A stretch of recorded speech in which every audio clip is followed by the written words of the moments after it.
This video is brought to you by the Deck of Many and their Big Bad Booklet series, and by the Roll for Combat Actual Play podcast and their 3-ring adventure. Hello and welcome back to the Gallant Goblin. Today we've got the 4th dragon in the new Adult Dragon line of pre-painted minis from WizKids. This is the Adult Red Dragon. This massive beast is scheduled to hit store shelves in February 2021 for an MSRP of $69.99 like the other adult dragons. The fire-breathing Red Dragon is iconic in D&D lore, so this is an important one in the line. We'll compare it to our other new adult dragons, as well as to some other recent red dragons from across the spectrum. So, without further ado, let's open them up and take a closer look.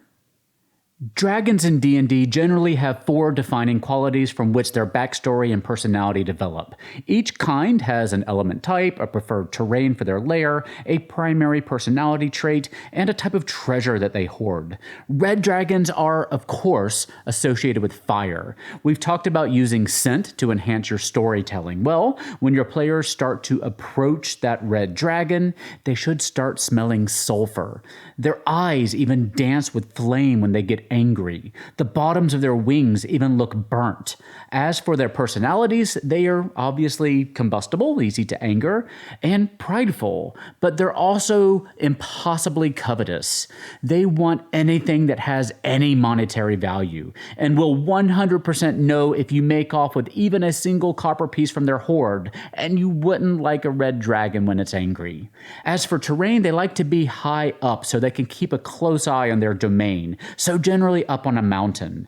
They see themselves as kings and queens, the chosen of Tiamat, superior to even all other dragons. Those black dragons we talked about last time getting pushed around, well, it's often by red dragons. And kings and queens are nothing without servants, so they surround themselves with sniveling goons who always risk getting roasted and eaten if they disappoint their big red master.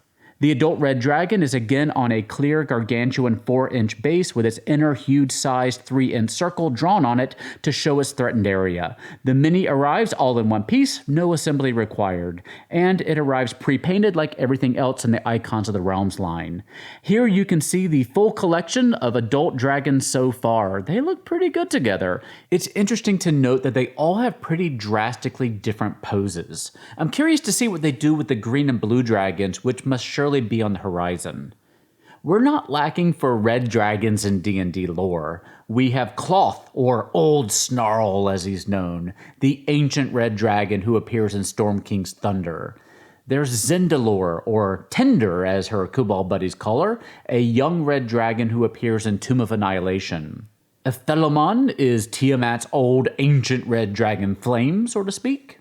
Asteranthor is an adult red dragon in Dungeon of the Mad Mage.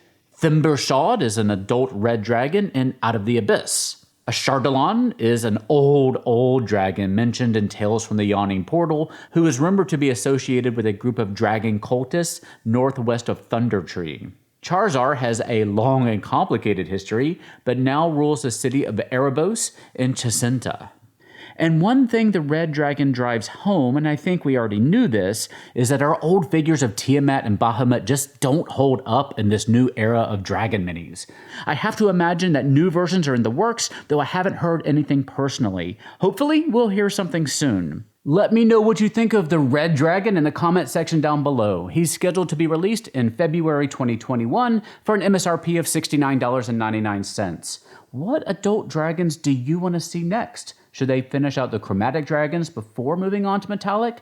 Or maybe are you hoping for something a little different? Maybe shadow dragons or more gemstone dragons? Let me know. Many thanks to our 2 sponsors for this video. First, the Deck of Many and their Big Bad Booklet series. Each booklet gives you everything you need to run a fun adventure with a new big boss each month. The booklets give you backstory, layer information, several plot hooks, new minions, sometimes even whole new mechanics. They're a fantastic way to have fun with your family or gaming group each month. This month, come meet the Hydrail, a massive multi-headed snail driven only by his need to consume magic of all kinds. Will you stop this monstrous mollusk or get caught in a slimy path of destruction? Subscribe today at bigbadbooklet.com. And we're also supported by the Roll for Combat Actual Play podcast and their 3-ring adventure series. This is an officially licensed playthrough of the very popular Extinction Curse adventure path for Pathfinder 2nd Edition, in which the players have to balance running and performing in a circus while also fighting back against a great evil.